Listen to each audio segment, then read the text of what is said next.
Memory is a resource. It's the perfect co-pilot, but you don't want it in the driver's seat. Our memories make us who we are, but how does the brain actually record and retrieve the past? The remembering self is different from that experiencing self. Our remembering self makes the choices, and we can make the choices that will give us the best memories. Memory can also give us options. How do memories get distorted, deleted, or generalized or even lost? Just the act of pulling up a memory can induce some plasticity and can make a memory stronger just by virtue of having pulled it up. And find out why all-nighters are the worst things that students can do for their brains. Cramming and doing an all-nighter has so many bad effects. We're going to discover the surprising ways our brains transform memories and use them to understand the present and imagine the future. There's this extraordinary overlap in the brain between the brain systems that allow you to remember and the brain systems that allow you to imagine. School teaches you what to learn: math, history, science, Spanish, but there are very few classes on how to learn. Human creativity is based on our lived experiences. ChatGPT has not been in the world, but you and I have. What is the link between music and memory? Music is also effective because it brings out arousal often, it brings out energy, it evokes emotion. Why do people forget things, and what can we do to remember them better? There's two big basic factors. So one is, welcome back, Kwik Brains. I'm your host and your brain coach, Jim Kwik. To forget is to be human, yet forgetting is one of the most puzzling and sometimes frustrating aspects of the human experience. So it's natural to ask, why do we remember some events and things and forget others?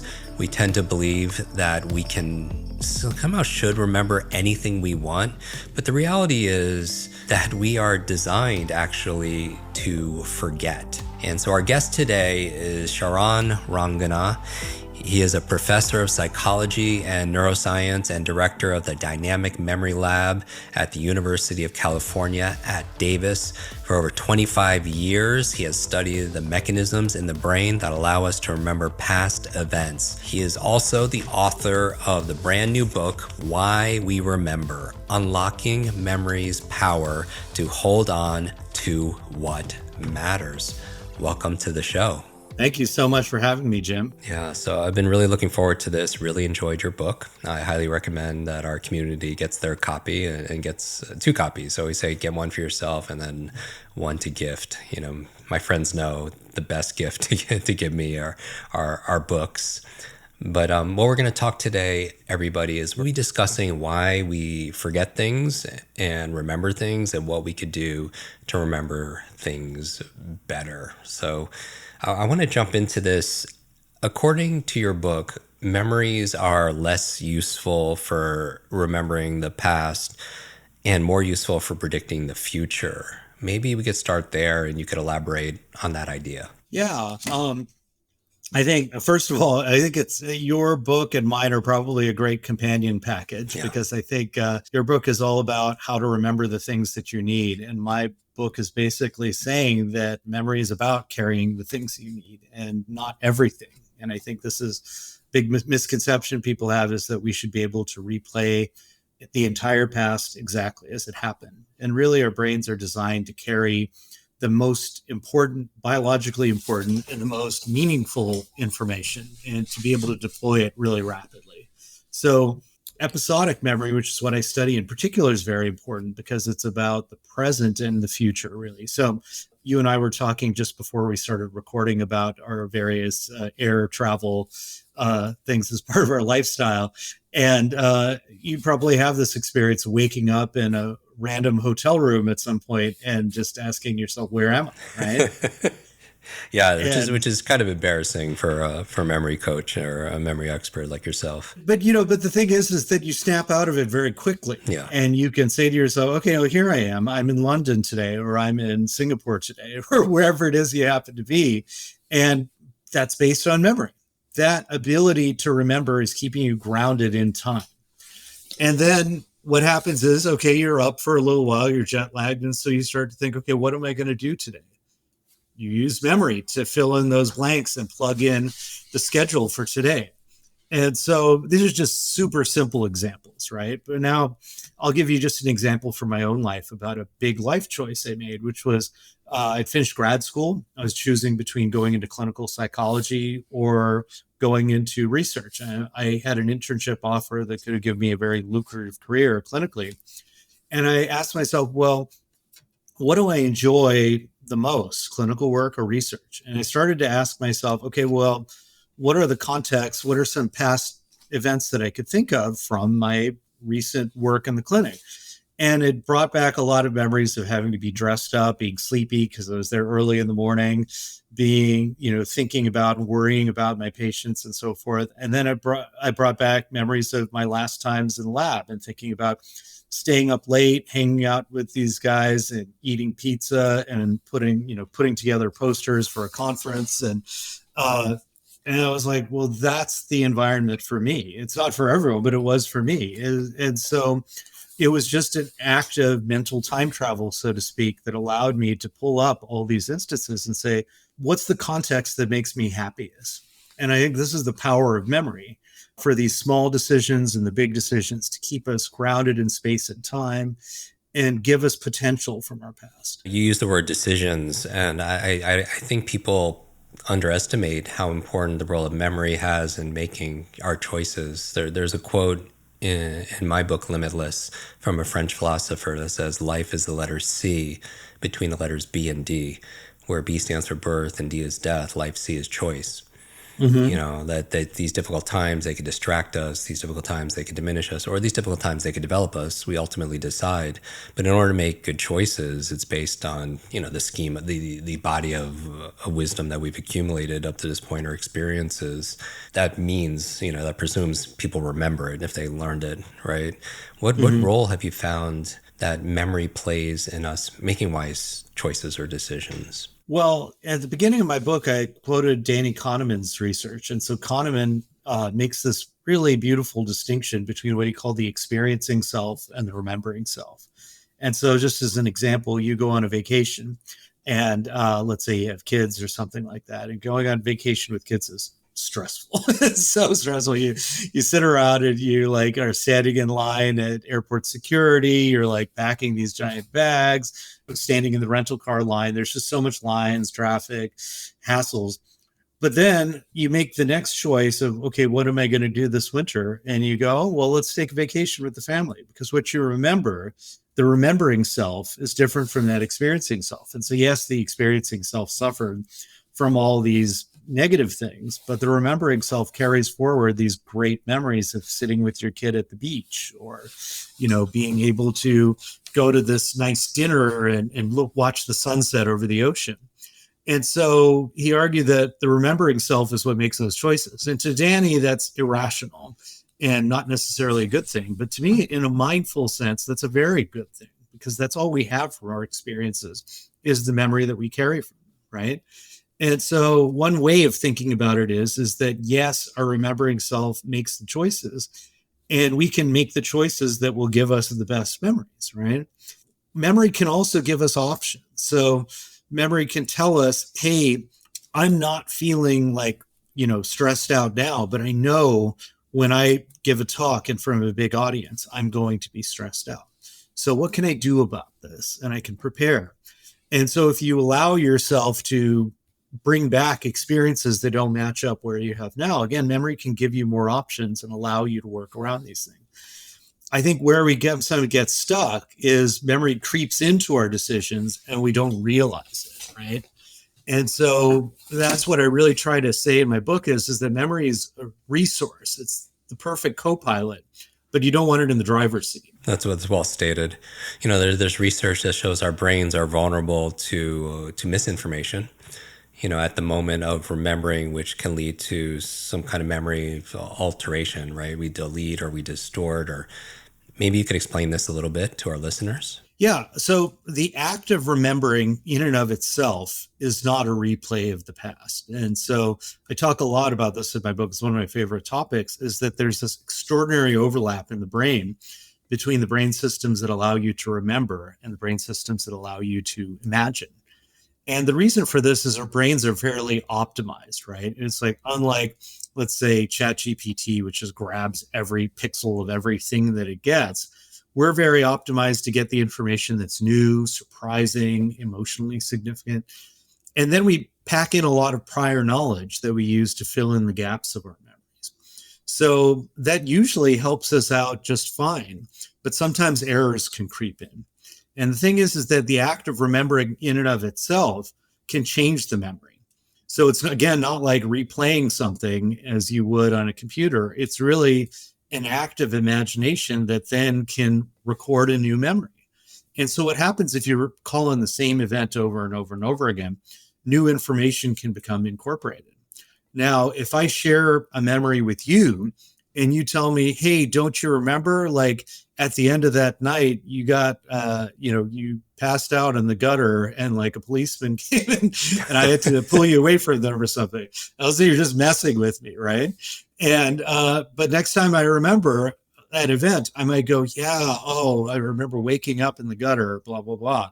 Not because that is part of the original event, nor is it really a false memory. It's a memory of what you told me being inappropriately lumped in or inserted into my memory of what happened. And so this is where memory can get us in trouble.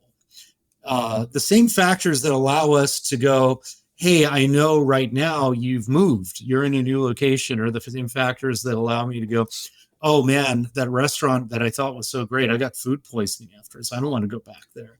These things that allow us to update our memories are also the things that can get us into trouble. So there's a good and a bad side to it.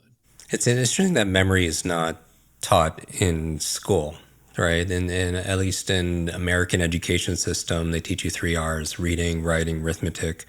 Obviously, spelling is not one of them. Mm-hmm. But, there was no class called retention or recall. What are your thoughts? Socrates said learning is remembering. What's your thoughts in terms of, the global education system for children when it comes to maybe testing or information retention, this kind of error-driven learning versus passive memorization? Yeah, I have so many thoughts on this topic. I'll just try to pick a couple of them because I think you and I could probably go on for hours about this topic.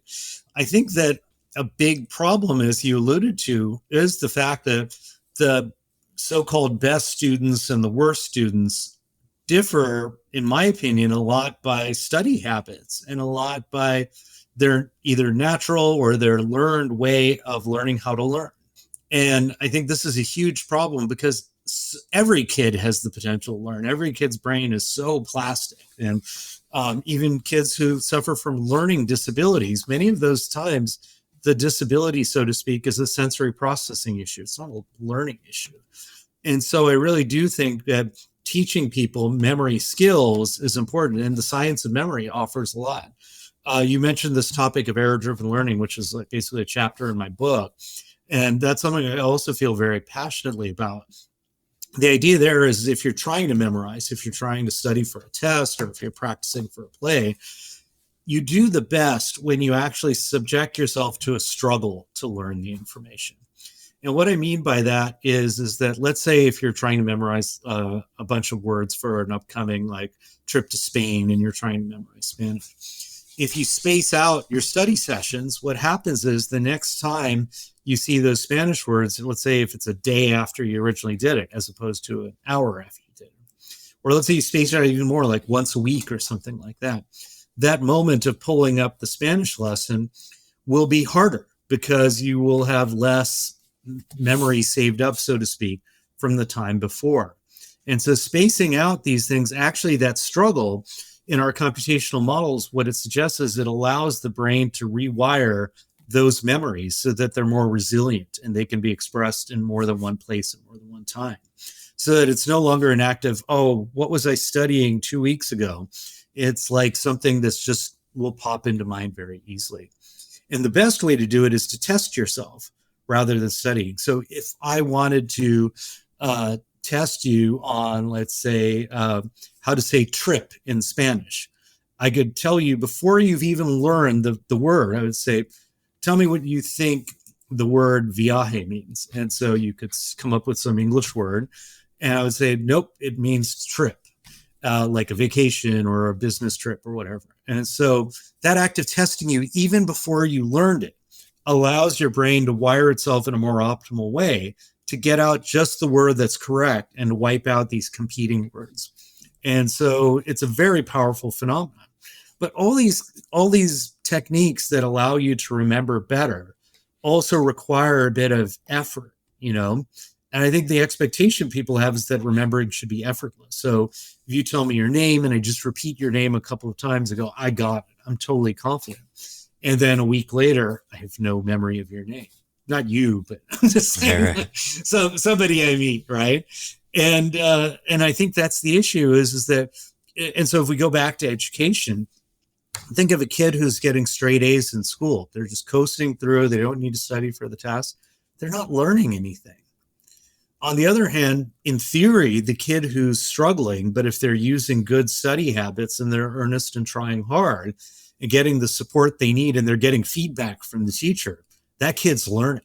Yeah. So, I mean, optimally, you get a B plus or B. That would be optimal in terms of learning the most out of every hour you're putting in. And I want to highlight that for our listeners because you're right. Sometimes if we're learning or hearing something and we don't have to exert effort, then sometimes we're just validating what we already know, but we don't know it unless we could actively retrieve it, right? And with challenge comes change. Learning, like life, could be sometimes messy, similar to doing exercise, right? If you're not straining yourself or pushing yourself, there might not be that kind of growth. And it's interesting in school when working with students, everything from pulling all-nighters, right? And we could talk about the efficacy of that, because I think a lot of people don't study to remember so much as they do cram to eventually just forget the next morning, where they don't study and they just pull an all-nighter, and the next morning nobody could talk to them at breakfast because they don't want anything spilling out of their mind. But then they fall victim to that forgetting curve where upwards of 80% is forgotten within 48 hours. Or even whether it's all-nighters or even 7 a.m. classes for some of these kids, their brains are still developing, might not necessarily be the sweet spot for people to learn. Yeah, I 100% agree. These are all factors. And you mentioned sleep, and just as to build onto that, I think cramming and doing an all-nighter has so many bad effects. So one is that your memory then when you're tested can be kind of better if you cram right before the test, because the memories are glued to a place in time. And so if you're in a nearby place in time, you can access that memory easier. But now you're a week later and you still got this memory for this experience is glued to that place and that time, and you can't access it as easily. But if you actually space out your study sessions, now that memory, every time you retrieve it in a new place and a new time, you actually unglue it from any one context and you can access it from anywhere. And I think that's where that effort comes in. But then cramming's even worse, because during sleep, your brain is actually working, and it's working to make sense of your day's experiences. And I'm very compelled by a few different studies that have shown that it's not about just stabilizing the memories of the day, but trying to make sense of them and derive meaning from them. So it's like taking the information that you've just tried to memorize and incorporating it within the space of knowledge that you have so that you can express it and access it quickly. And again, that happens during sleep. And I think many of us have had this experience of being able to pull something up during sleep, whether it's something from memory or something that a problem that you're trying to solve, and being able to do it after sleep, but not being able to do it before. So you're missing out on all those benefits. And then on top of it, sleep deprivation just wipes out the prefrontal cortex, wipes out the hippocampus, and you're under stress because you're sleep deprived, and all that stuff's terrible for memory. So and then you mentioned 7 a.m. and it's like teenagers, especially, their circadian rhythms are different than adults, and they're not going to be fully awake at 7 a.m. compared to an older person who tends to have an earlier body rhythm.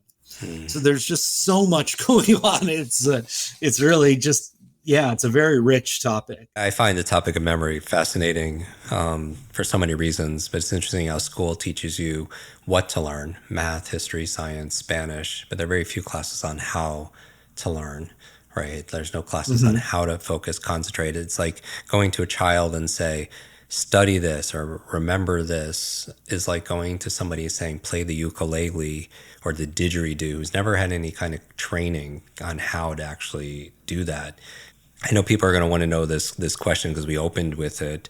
So in your estimation then, and based on your research and study, why do people forget things, and what can we do to remember them better besides getting your book, my book, those kind of things, which I Remember encourage. to buy our books. Yes. No, yeah, there's many different things. I'll just give you a few. Do you have too much to read, but too little time? Are your shelves full of books that you haven't read yet and become shelf help, not self-help? And that's why I created the Kwik Reading course. 15 minutes a day, 21 days will absolutely transform your life. Just go to kwikbrain.com/reading. Use the code podcast15 and you'll get instant access. So, the why we forget part, there's two big basic factors. So one is the information might not be biologically important. The things that we remember tend to be the ones that are biologically important. What I mean by that is they tend to be the things that evoke our emotions. So things that give us a sense of desire, or happiness, or attachment, things that scare us, things that where we're stressed, for instance. All these factors can promote plasticity in the brain and help a memory stick around. Then there's the things that are surprising, places that we go that are brand new, where there's a lot of plasticity taking place. And as I mentioned, just the act of pulling up a memory can induce some plasticity and can make a memory stronger just by virtue of having pulled it up. So next week, if your listeners try to remember this conversation that they're listening to now, they will have a better memory for whatever they're able to pull up. So all these factors can help a memory stick around. But why do we forget? A big part of why we forget is that memory is competitive. It's not like, if I put something on my phone, like a bunch of photos, as long as there's space, the photos don't compete with each other, right? But in my brain, they do. And that's part of the enormous economy of the way the human brain is. So two memories of you putting your keys in different places in the house will compete with each other. And if you go to the things that we forget the most, they tend to be the things where they're very competitive, like remembering where you put your keys or remembering names, right? So your name is Jim, and Jim has a unique memory, association with your face, but I've met other people named Jim. So that word is not a cue that's uniquely tied to your face, right? And so what happens is there's a competition. When I see your face, I might be trying to access your name, but that name is associated with many other faces in my experience. Now, on top of it, there's no obvious relationship between the name Jim and your face, right? You could very easily be named Alex or, David. Back then, some time in history ago, people were named Baker if they were maybe a baker. That was a profession. Or Taylor, and and so on. Or Smith, maybe they were blacksmith. But certainly, we don't have those the same associations today. Yeah, and what's fascinating is that if I were to meet you and you were to tell me you were a baker, normally giving you more information to memorize makes it harder to remember any of those things. Mm-hmm. But if I learn about you and you tell me you're a baker and you tell me where you live and so forth, now I have all this meaning around you. And that, again, makes it easier to remember your name, strangely enough. We actually don't know the full extent of the biology behind that. But definitely there's something to locking into your knowledge that really helps. There's this Baker paradox where the equivalent of they'll have someone walk in the room, tell the group of people that my name is Baker. They'll leave and somebody come in and say, I am a baker, and then they'll quiz people in terms of same singular word, right? But far more people remember the occupation because you're right. There's emotion there. You can make assumptions based on that person's lifestyle, what time they wake up, and there's all these imagery and potential emotions or smells that come along with it, as opposed to a label, a name. Yeah. Yeah. And, honestly, there's a lot of things we don't know about why this happened, but you're absolutely right. That's a perfect example of, and also there's a little bit of an arbitrariness when you get like a single fact, like I walk in and I just say I'm a baker, and, versus this holistic package of tying all these features together. So if you pull up one feature, what happens is you get all the others for free if they're all integrated. The two key characteristics to remembering better are integration and distinctiveness. And so what I mean by that is if I'm trying to find a post-it note on my table, one way to do it is to actually have that particular post-it note be a unique color. If I have a bunch of yellow post-it notes on my table, they're all going to look alike. There's too much competition. I'll never find the one I'm looking for. So having a pink one will really help relative to the yellow one. But now let's say I also sort my post-it notes in different pile where I go, here's my passwords, here's phone numbers that I'm writing down, here's email addresses. I realize nobody does this anymore, but if you were and you organized it, that's even better, right? Because now every note has a particular place to go to. And so that's where, basically most of the strategies that you teach people for mnemonics focus on distinctiveness and organization. There's certain definitely principles to better recall.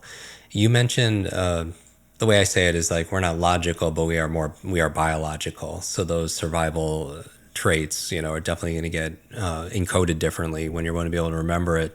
When you mentioned feelings in the book, you mentioned feelings and the 5 primary senses to access a memory.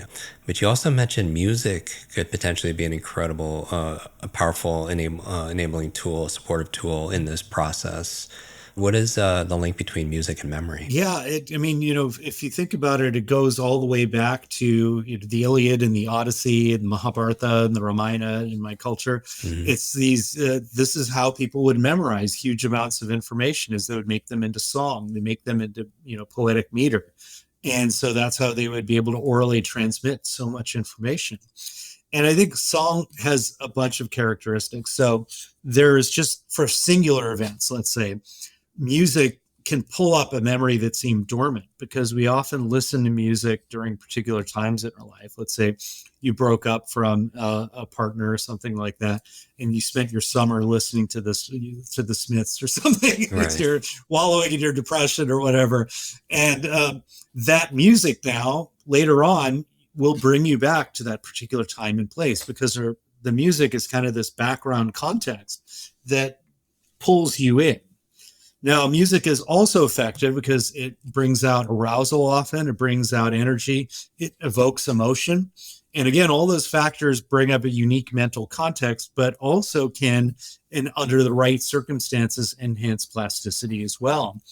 But again, you're even otherwise, you're feeling sad and it's easier to bring up this, and you hear a Smith song, it brings back that emotion, and that emotion is a fast route to that memory. Right?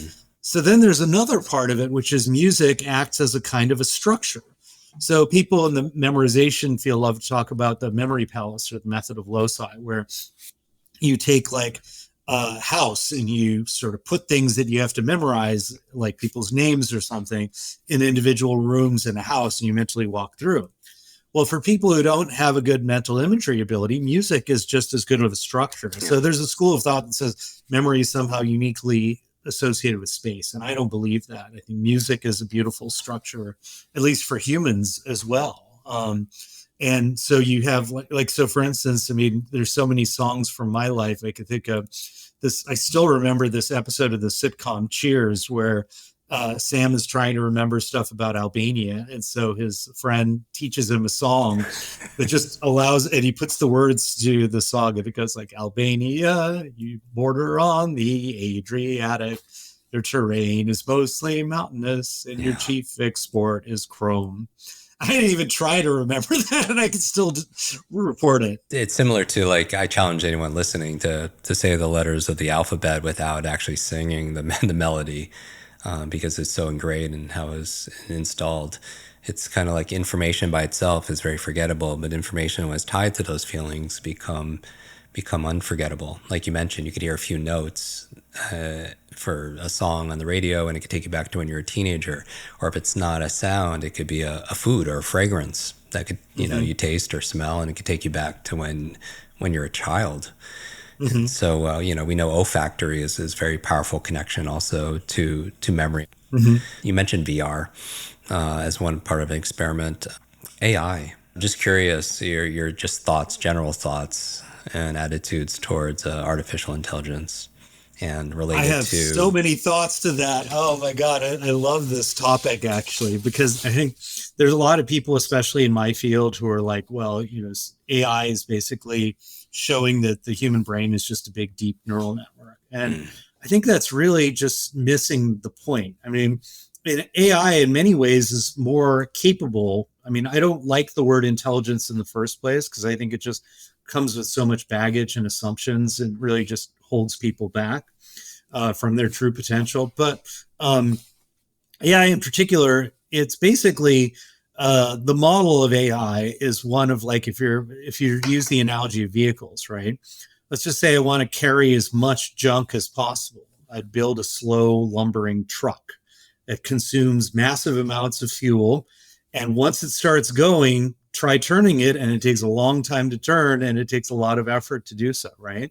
And that's ChatGPT for you. It's a metaphor for ChatGPT, which is it takes gobs and gobs of data, and its carbon footprint is gigantic. And once it learns something, trying to change it takes a long time. That's why it requires more and more data.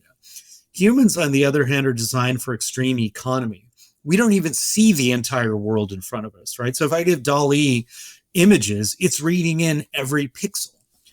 I, on the other hand, actually will move my eyes around and only grab little bits of the environment and fill in the blanks with information that I already know about memory. So if I walk into a kitchen, I don't need every pixel of that kitchen.